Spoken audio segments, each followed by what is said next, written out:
નમસ્કાર દર્શક મિત્રો, વોઇસ ઓફ ગુજરાત ન્યૂઝ ચેનલમાં આપનું સ્વાગત છે। સમાચારમાં વિશેષ જોઈએ તો મહેમદાવાદ વોર્ડ નંબર 4માં આવેલ પંડ્યાપોરની અંદર અમુક વિસ્તારની અંદર, અમુક ખાંચાની અંદર, અમુક ગલીઓની અંદર પીવાના પાણીમાં દ્રશ્યમાં જોઈ શકો તે ડોળા પાણી તેમજ પોરા જેવી જીવાતો અને દુર્ગંધયુક્ત પાણીની સમસ્યાથી સ્થાનિકો હેરાન પરેશાન થઈ ગયા હતા। ત્યારે સ્થાનિકોના જણાવ્યા મુજબ તેઓ દ્વારા મહેમદાવાદ નગરપાલિકામાં મૌખિક તેમજ લેખિત વારંવાર રજૂઆત કરવા છતાં પણ સમસ્યાનું કોઈ નિવારણ ન આવતા સ્થાનિકો દ્વારા મીડિયાના માધ્યમથી રજૂઆત કરતા તંત્ર થયું હતું દોડતું।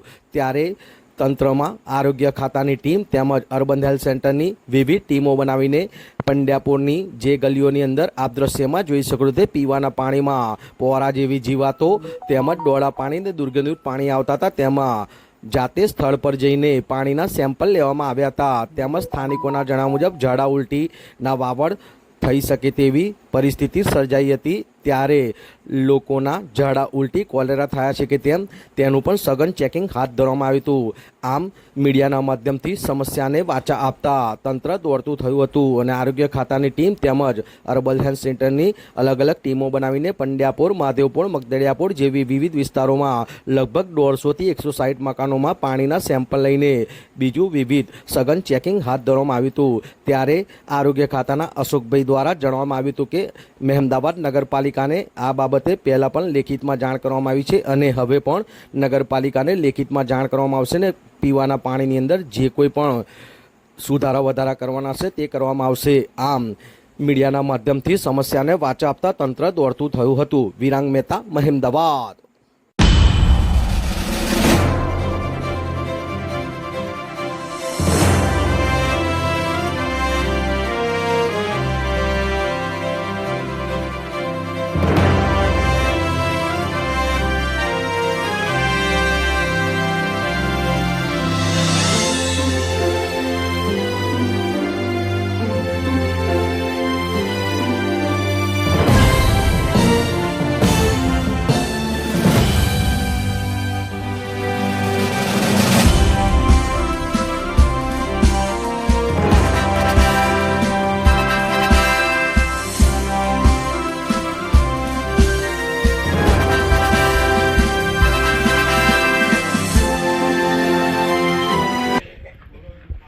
શું નામ છે, શું પરિચય છે આપનો?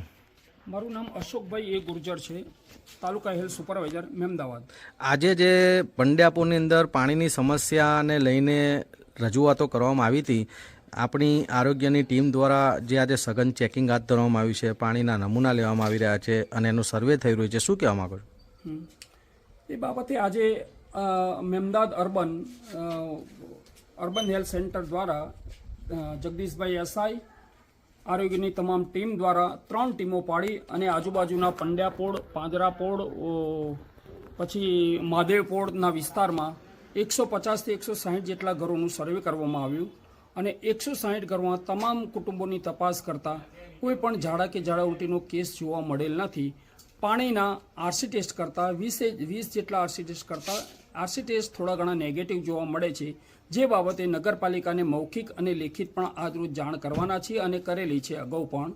જે બાબતે દૂષિત પાણી આવે છે પરંતુ આરસી ટેસ્ટ નથી આવતા એટલી જ બાબત છે, પણ કોઈ જાનહાનિ કે કોઈ ઝાડા ઉલટીના કેસ જોવા મળ્યા નથી।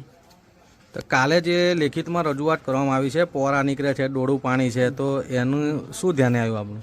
એ બાબતે આજે રૂબરૂમાં ઘરે ઘર હાઉસ ટુ હાઉસ સર્વે કરતા કોઈ પણ ઘરમાંથી પાણીના સેમ્પલ લીધા, અમે પાણીના સેમ્પલ ચેક કર્યા, પણ એમાં કોઈ પણ જગ્યાએ પોરા કે કશું જોવા મળેલ નથી।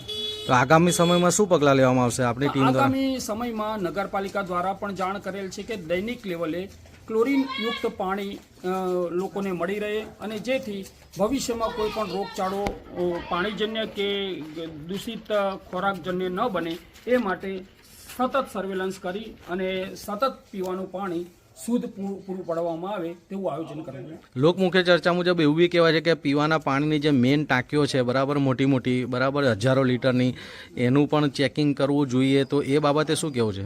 એ જે પીવાના પાણીની મેઇન સ્ત્રોત છે તેનું પણ ચેકિંગ અવારનવાર થતું જ હોય છે અને ત્યાં પણ જ્યારે પણ ક્લોરિનેશન થોડું ઘણું ઓછું આવે કે કંઈ પણ આવે તો પૂરતું ક્લોરિન કરી અને પીવાનું પાણી મળે તે માટે પણ નગરપાલિકાને જાણ કરવામાં આવેલી છે।